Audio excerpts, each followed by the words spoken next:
Hi, in this pitched roof tool overview for beginners, I will show you how you can create parametric roofs, which means that you can edit them at any time without ever having to redraw them. In this demonstration, we'll be going through hip roofs, hip and valley, gable roofs, Dutch gable, Jerkinhead, and Gazebo roof types. With Plusspec, it's important to note that you're going to be generating pitched roofs from faces, and this is a face. To create a face, all the edges have to be joined, coplanar, and without any edges protruding into the proposed face. You can create faces by using the SketchUp tools such as the line tool, the rectangle tool, the circle tool, and the polygon tool. The rectangle tool, the circle tool, and the polygon tool are very easy to use, as you know that it's going to keep all of the lines on the same plane and therefore generate the face. However, if you're wanting to create a complex form, then you're going to be using the line tool, and you need to ensure that you're drawing them on the same plane. So the most important thing here is just to make sure that you don't accidentally go onto the blue axes. And you can draw any kind of shape that you like. It can be as complex or as simple as you want it to be. To generate a roof, left click on a face and then click on the roof tool, followed by the second icon, which is the hit roof tool by face. In the dialog, you can choose whether or not you want to use degrees or ratio, select the pitch or the ratio, the material type, and whether or not you want to include the fascia, capping, gutter, ceiling insulation. You can also change the fascia, the eaves, the rafter height, the batten thickness, as well as selecting the materials. And when you're happy, press submit. And as you can see, Plusspec generates the roof for you. Now, your roofs are parametric, so you can edit them at any time by right-clicking them and then selecting Edit Roof. From here, you can change any of the attributes. So I'll just make a simple change. Obviously, I'm using metric, but if you are using imperial, then you'll be using feet and inches. And I'll go to ratio here. 1:2. Press submit. Let's quickly generate these faces.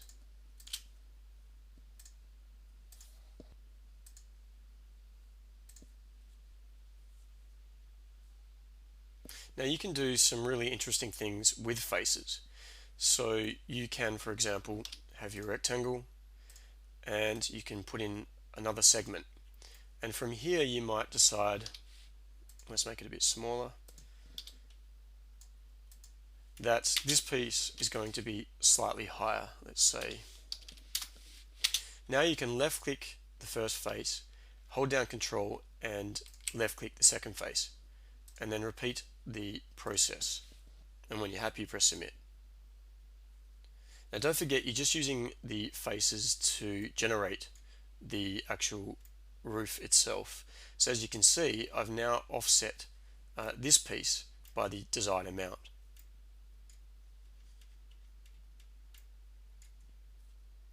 To change a hip roof into a gable roof, simply right click on it and then select Edit Roof Pitch. Now when you hover over any of the faces, they'll turn red. Once the face that you want to modify is turned red, simply left click it. Now I'm going to create just a true gable, so I'm going to leave it at 90 degrees and I'm going to press submit. And as you can see, it has now changed it to a gable end. To create a Jerkinhead, repeat the process.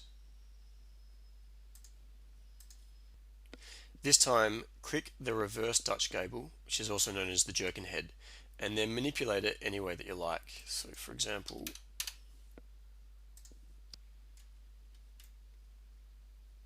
don't forget you can delete the face. Dutch gables are done slightly differently. What you're going to do is double click into the roof that you wish to change and then double click again. Now you can see that you can select the different faces. Now it's important that if you go into your preferences, that you go into your shortcuts, and if you type hide, you'll see view component edit hide rest of model. If you haven't already, assign a shortcut. I use Alt A, but you can use whatever you like, and then press OK. Now if you click your shortcut, you'll see that you can hide all of the other geometry that is not in that component or group, and this makes it a lot easier to edit your components and groups. And if you retoggle your shortcut, you can turn the other geometry back on. Now that I've hidden the capping, what I can do is I can use my line tool, start at the endpoint by left clicking, come down on the edge by my desired distance, so for example maybe 2 meters. Then find the green dot, and then with your line tool come across to split the face. This next step is pretty important. What you need to do is left click out so that you deselect any geometry that you had previously selected. Now press the M key on your keyboard or the move tool and left click on the endpoint. Come out on axes, press shift, and then align it to the dot below. And now you've created the Dutch gable. If you get out of this by pressing escape, you're now wanting to double click into your capping and use S on your keyboard for scale, and you can now smart scale your capping. Select the other piece by left clicking it, scale. Now you can move it in any way that you want because you can continue to scale it and rescale it.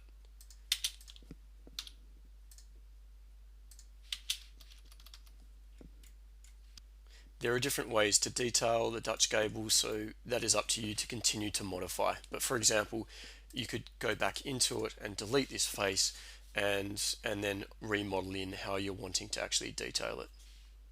For me, I'm just going to leave it as is.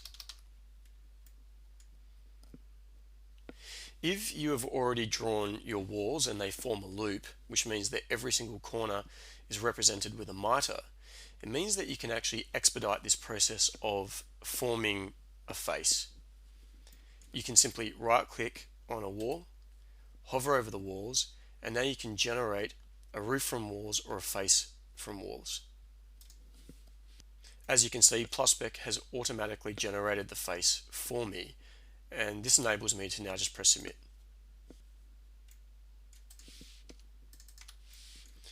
This time I will just generate a roof face from walls.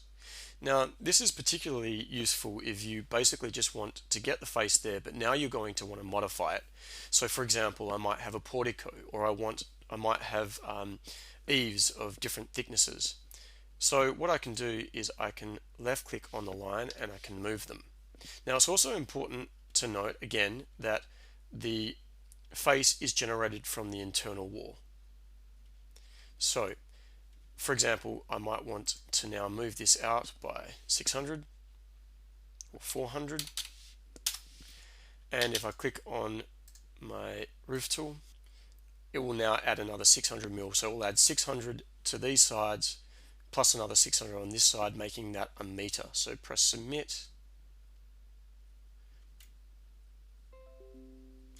And as you can see, this is a lot wider than this side. Now you will need to manually go in and adjust the eave underneath. It's also worth noting that you can have a zero eave. So for example, you can manipulate each side differently.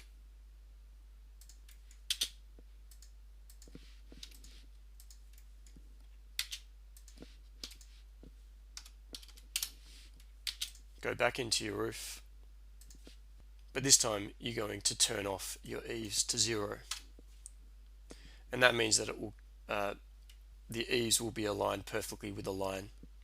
Press submit.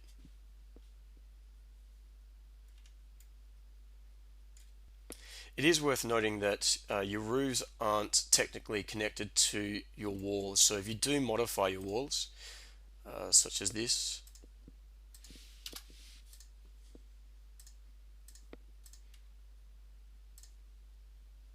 you're going to have to just modify your roof, and you can do it in a few different ways. You can delete it. Depending on what you've done here, you might want to either delete that and just simply regenerate a roof, but as you can see, it's super quick. press submit, and your roof has been reformed.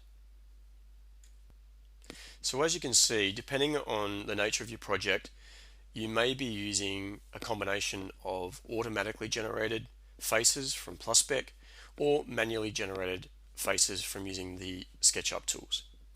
So for example, in this particular two-story example, this has been drawn as a loop, so I can simply right click and generate roof from walls.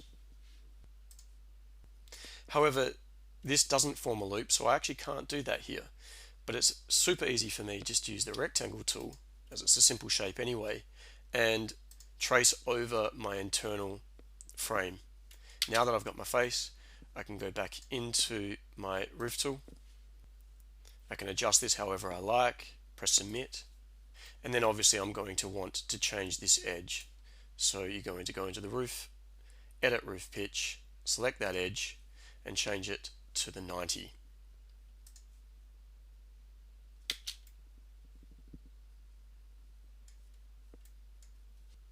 If you do a gable, you will want to modify this part here. And don't forget that you can also do a gable overhang, like so. And the wall, you can go back into edit the wall. Then you're going to choose construction mode, gable, and then you just need to remember what you chose for your gable pitch. However, you don't need to do that because you might be infilling it with a lightweight construction instead. And if that's the case, you're actually going to go back into your wall tool, draw your lightweight construction, and then turn that into a gable.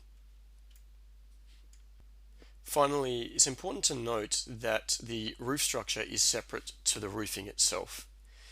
So you can generate roof structure in two separate ways. You can generate rafter, or you can generate roof trusses, but we'll save the roof trusses for a separate tutorial. To create structure from rafters, all you need to do is double click onto your roof, double click again, and then triple click so that you select all of the roofing. Now go back into the roof tool, but this time select the roof framing tool.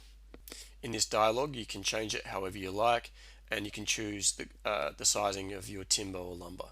And when you're happy, you just press submit. Now that the structure has been generated, I can go into the structure.